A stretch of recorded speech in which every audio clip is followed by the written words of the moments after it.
Naalala niyo yung original title nito? Ano yung original title na pinagmulan nitong message na to? Bago tayo dumako dun sa From the Heart. Ano yung original title? The Beauty of Grace. Obedience. Naalala niyo yan?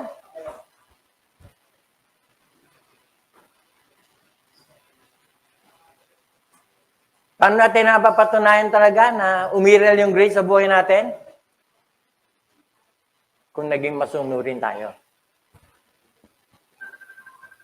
Tama?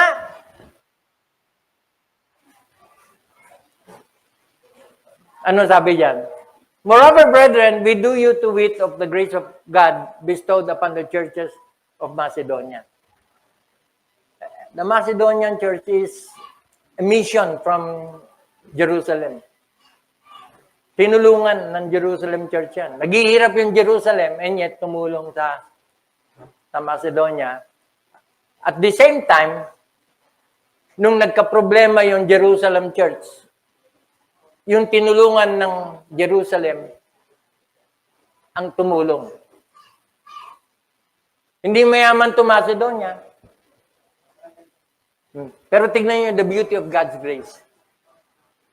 They were so obedient to the Lord that they became a blessing to the church at Jerusalem. Actually, that's the Christian life. Alam niyo kung bakit? Pag membro ka ng pamilya ng Diyos, di ka maghihirap. Bakit? Kasi yung kahirapan mo, may tutulong sa'yo. At yung kahirapan ng iba, matutulungan mo. Ang isang kagandahan sa pamilya ng Diyos, lahat tayo bukas ang kamay sa pagtulong. Tama? Kasi yung kagipitan mo, matutulungan ng kasapatan ng iba. Yung, ano ba yung gusto kong gamiting word? Hindi naman kailangan maging mayaman ka para maging daluyan ka ng pagpapala. Yung sobra ka lang ng konti. May day lang kung bakit minsan sobra-sobra kung ano meron ka. Kasi meron tsak mga ngailangan. That's the principle of equality. So that yung excess mo will minister to the needs dun sa nangangailangan. Para vice versa, para pag ikaw naman yung nangailangan, yung sobra ng iba, yun yung diwa ng tulungan. Hello?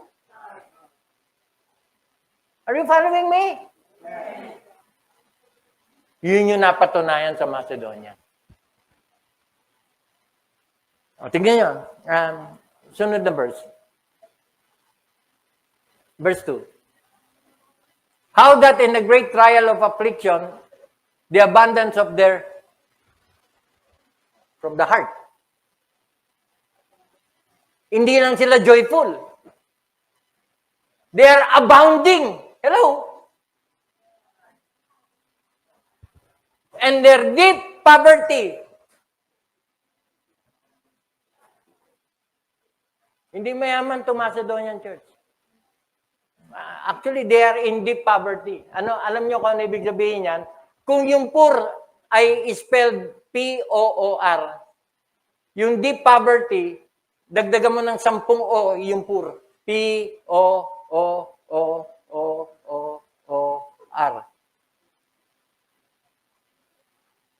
Mayaman ba sila? Kung meron man silang sobra-sobra na mayaman sila, it's their joy. Tama? Kaya totoo yung kumananampalataya ka, si Kristo lang sapat na eh. No reason para malungkot. Amen ba? They abounded, their deep poverty abounded unto the riches of their liberality. Yun ang hindi ko ma-imagine. How can a poor church be of help doon sa nangangailangan? Simple lang. They obeyed from the heart. Kasi I'm sure, hindi lang isang taong ginamit para makatulong. Pero yung mahirap na church, sa kanilang kahirapan, nagbigay kung ano yung meron sila. Hello? Napigilan ba sila? Hindi. Actually, ayaw nga tanggapin ng mga apostles. Mas kailangan nyo yan. Sunod. For to their power, I bear record. The word power is kakayahan. It does not only speak of their money, pero kasama yon. Yung kakayahan is kung ano yung meron sila. For to their power, and beyond their power, they were from the heart. What's the word? Napilitan ba yan? From the heart.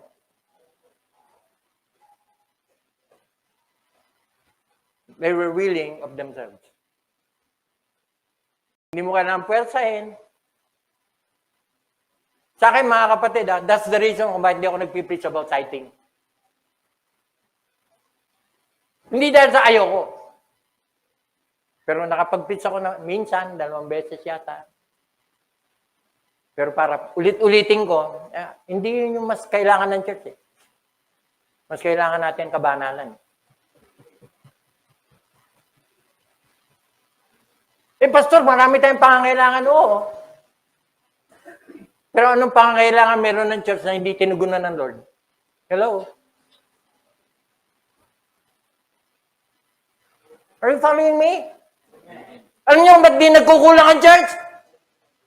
Kasi marami sa atin, we are willing of ourselves. Maging honest lang tayo sa pagsunod natin sa Lord. I'm sure bawat isa sa atin kinakalabit ng Lord. May pinapagawa sa bawat isa sa atin na kung magiging masunurin lang tayo, walang pangangailangan ang mananatili sa simbahan. Why? Kasi may tutugon at tutugon yan.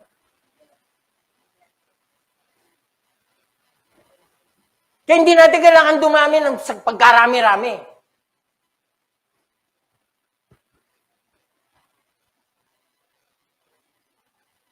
Maging matinulang at maging masunurin lang ang bawat isa sa atin. Walang pangangailangan, hindi matutugunan. Amen ba? Totoo ba yun, Pastor? Totoo ba yun? Kung may mata ka, at nakakakita yan, saksi yan. Tama! Alam niyo kung anong secret? Yun yung pinagpapasalamat ko sa Lord. Kasi marami tayong mga kapatiran nagpapagamit sa Panginoon. At sa kanilang pagpapagamit, they are obedient from the heart. Kaya ginamit ko yung Macedonian Church. They were willing of themselves. Next verse.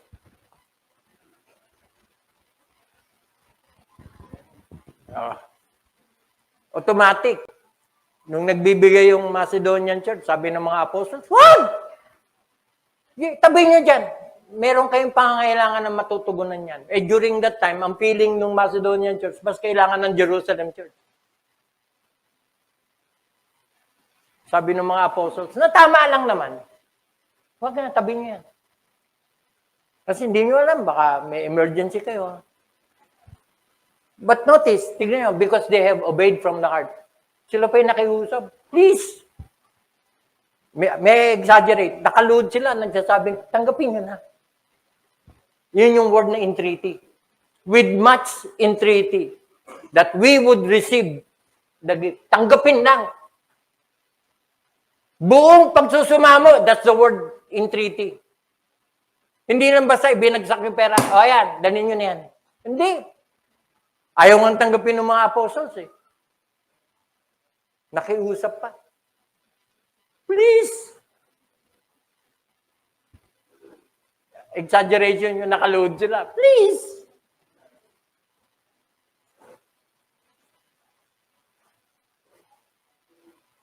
Naalala niyo yung panahon na may tutulong sa'yo na ayaw mong tanggapin?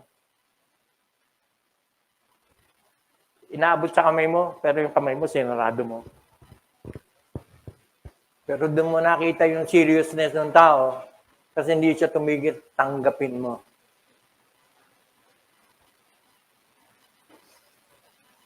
Kasi yung mga ganun mga pagkakataon, mahirap tumanggi sa biyaya. Lalo't alam mong kailangan mo. Pero doon mo papasalamatan ng Lord because some people talagang dahil out of their obedience to the Lord, they have obeyed from the heart. Na nung inaabot sa iyo yung pera, hindi yung boses ang naririnig mo, kundi yung pangungusap ng puso niya na nadarama mo. Kasi alam mong seryoso siya. Tama! In those cases, hindi mahalaga yung amount. In fact, may mga ganung tulong na hindi mo gagastusin. I-reserve mo para doon sa mga mas mangangailangan pa. Kasi during that time, natugunan na yung pangangailangan mo nung dumating yung ganung pagkakataon. Tama? Hello? Naintindihan nyo na kung bakit ginamit ko yung title na The Beauty of God's Grace?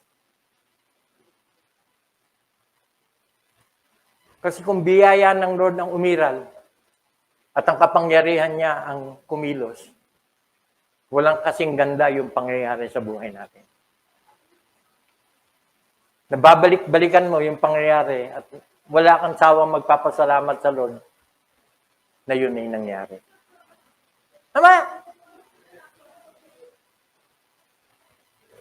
Kumusta mga kapatid?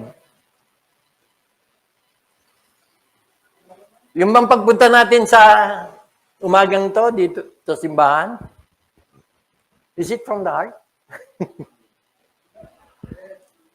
O nagpagagising mo, linamutak mo yung mukha mo, at sinabi mo sa sarili mo, linggo na naman.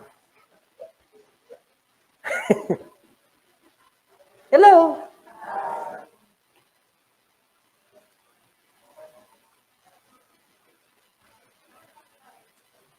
Excitement measures the love that we have. Tama? You can't wait. Kasi excited ka. Hindi ka na nga makatulog eh. Tama? Of course, hindi nangyayari araw-araw. Pero alam nyo, after learning this, magiging maingat na tayo na every time merong ipapagawa sa atin ng Lord, we will involve the heart. Why? Kasi yun yung magpapaganda, magpapagaang, magpapagana sa atin. Ginagawa mo na rin lang isang bagay, gawin mo na ng tama. Kailan nagiging tama? If we involve the heart.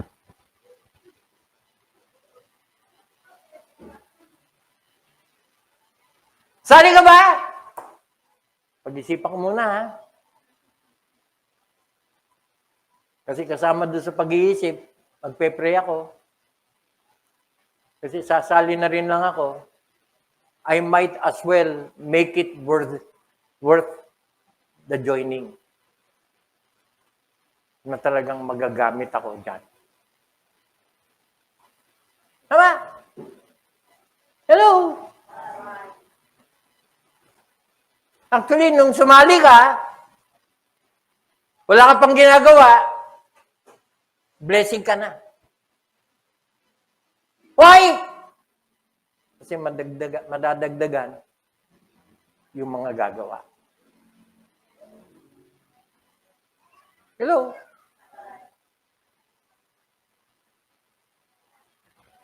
Last verse. Ay, yung sunod na verse. Ay, balik muna nga tayo. Meron ako nakalimutan.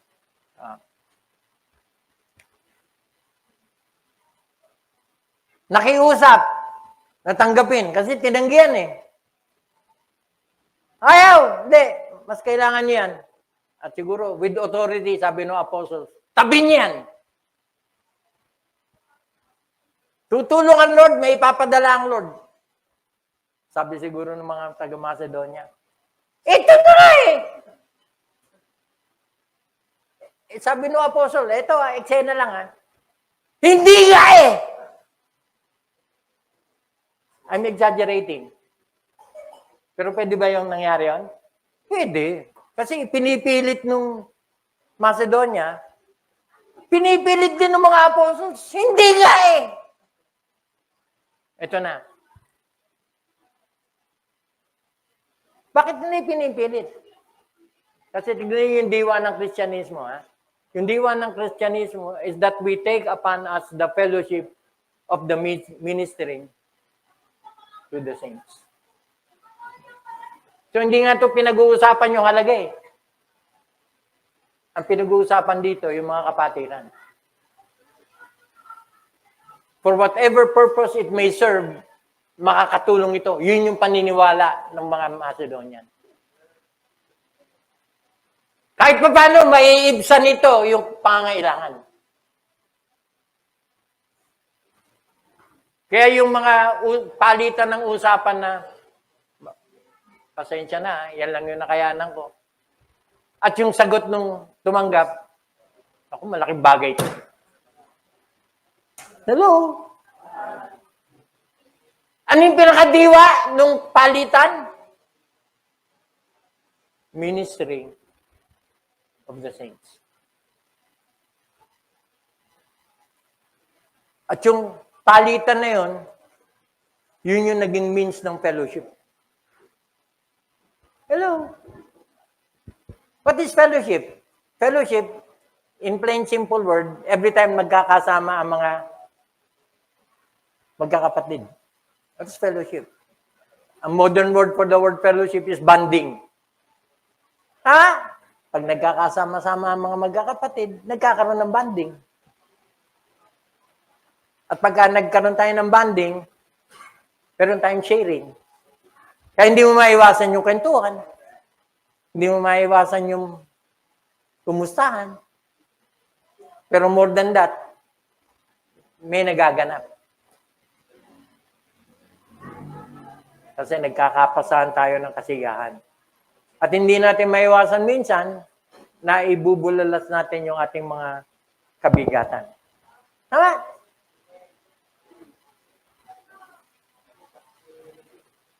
Doon gumagana yung grace. Ang siya, no?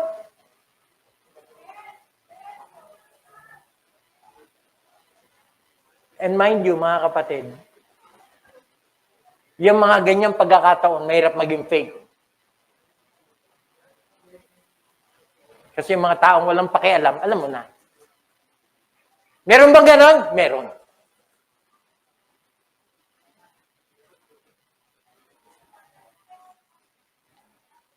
Modern term, wapakils. Pero kung Kristiyano ka na you have obeyed from the heart, hindi mangyayari yan. Bakit? Kasi makikialam at makikialam ka. Minsan to the point na nangihimaso ka na. Yun yung risk minsan na hindi mo na dapat sakupin, lalo na pag nakita mo matamlay ang isang tao, dinapitan mo, kinumusta mo, nag-open sa'yo. Minsan, hindi mo alam kung hanggang saan ka pwede makialam. Tama?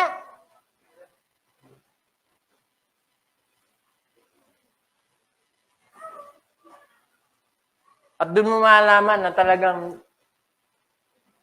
yung kaganapan is something that is from the heart.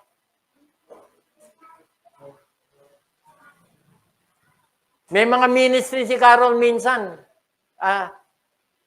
Ngayon ko na lang nahuhuli. Ngayon ko na lang nalalaman eh. Kasi nasa akin yung phone niya eh.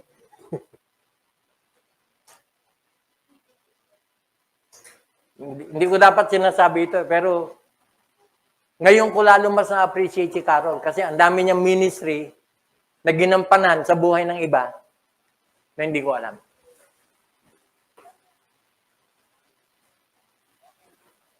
Ba't di ko nalaman?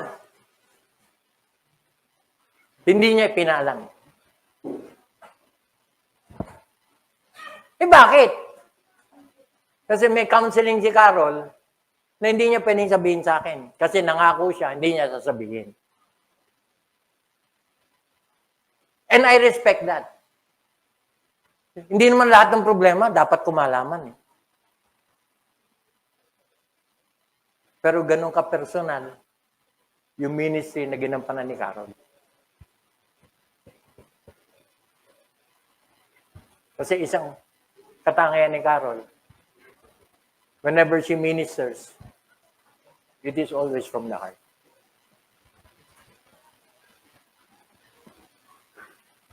Meron nga akong tinext eh. Kasi may palitan kami. Tinext ko siya. Alam mo, after reading, pasensya ka na ha, kasi napakialaman ko yung chat nyo ni Ate Carol mo eh. At pinaalam ko doon sa tao, lalo ko na-appreciate, unang-una si Carol. At ikalawa, ikaw. Dahil sa nalaman ko. At sa akin, intentional yung pagkakasabi ko noon to encourage her. Bagamat nalaman ko, gusto ko sabihin sa'yo, I appreciate your dedication to the Lord. Kasi hindi biro yung pinagdaanan niya. At may sinare siya sa akin. Kaya ako na-discover eh, kasi ginamit niya yung chat nila ni Carol, eh, doon siya nagsimula eh. Para may ipaalam sa akin. Nung nalaman ko na, nakati-katihan ko, teka muna. Mukhang mahaba yung usapan nila ni Carol. Binalikan ko.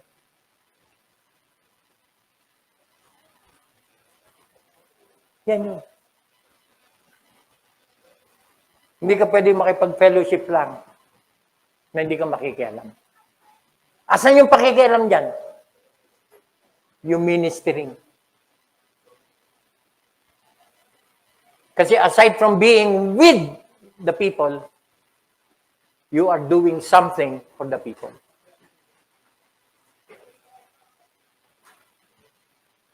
Kaya may kinamayan ako kanina eh. Sabi ko sa kanya, hindi mo alam kung paano mo ako pinaligaya ngayong araw na to. Alam mo na kung sino ka. Kasi every time wala ka, hinahanap kita. FYI lang. Eh bakit, Pastor? Secret. Pero alam nyo na. Yan yun. Fellowship always involves ministry. Hindi aksidente na nandito ka.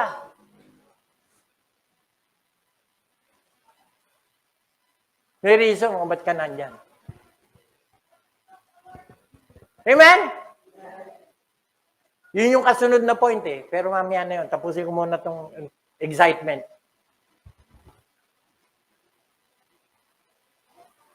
Hindi mo pinipilit ang sarili mong pumunta sa simbahan.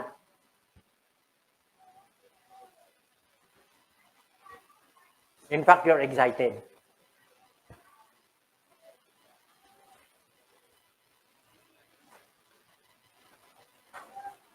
Meron pa. Verse 5.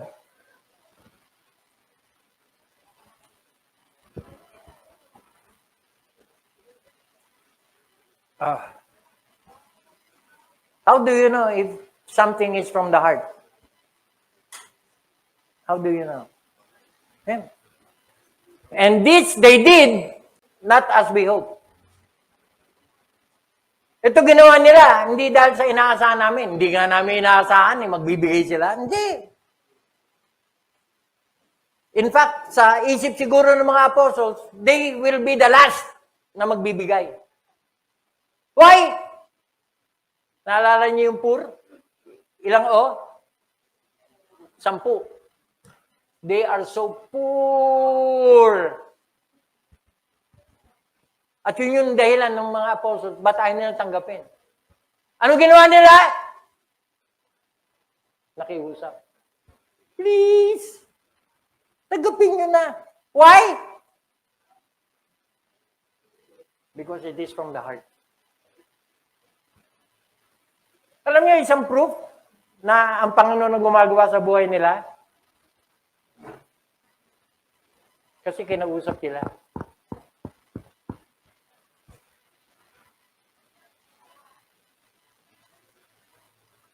Kasi pag ang Lord ang nakipag-usap, ang Lord ang sumalat, ang Lord ang nag-utos, ang Lord ang gumawa,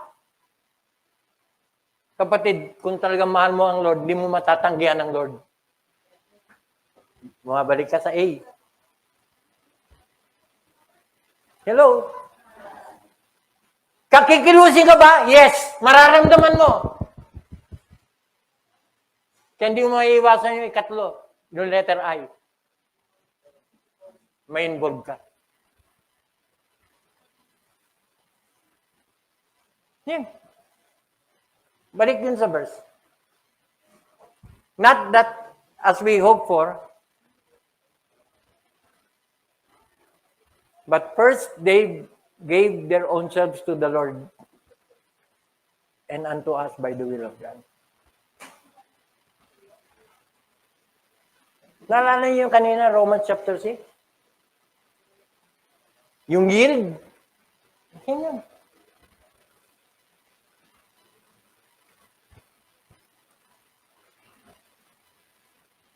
Kaya alam mo, it is from the heart. Why? You will be involved.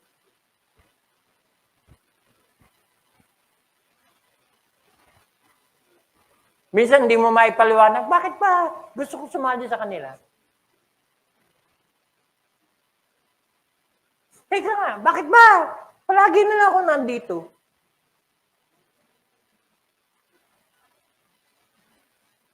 Ang daming dahilan para wag kang pumunta rito. Pero ba't balik ka ng balik? Maraming bagay ang nangyayari sa buhay natin na hindi tayo aware. Pero pag sinuri natin, makikita natin yung involvement of the heart. Lalo kung gustong-gusto mong gawin ng isang bagay.